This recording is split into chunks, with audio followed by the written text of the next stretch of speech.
Selanjutnya, Tribuners Primob korban penembakan oknum anggota TNI dimakamkan di Tumalehu, Seram bagian barat.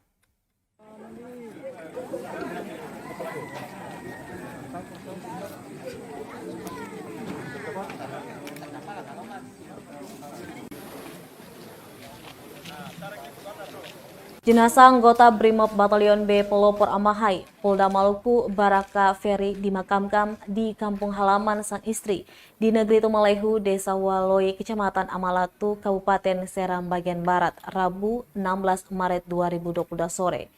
Kasih Humas Polres Maluku Tengah Ibtu Rido Masihin Kamis 17 Maret mengatakan pemakaman almarhum Baraka Ferry itu dihadiri Kapolres Maluku Tengah, AKBP Abdul Ghafur bersama para perwira Polres setempat. Juga dihadiri Danrem 151 Binaya Ambon dan Dandim 1502 Masohi. Diberitakan oknum prajurit TNI itu menembak mati anggota Brimob Maluku di pos Satgas Liang Kecamatan TNS sekitar pukul 1:30 waktu Indonesia Timur.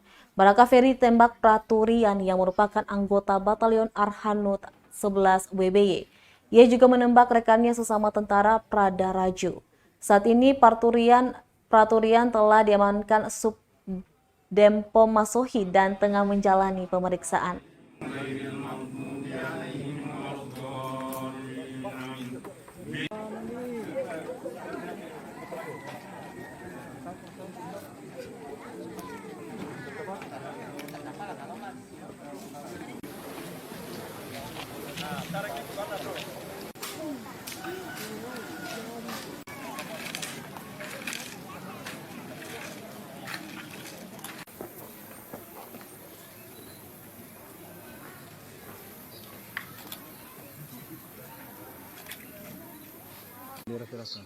Terima kasih sudah nonton.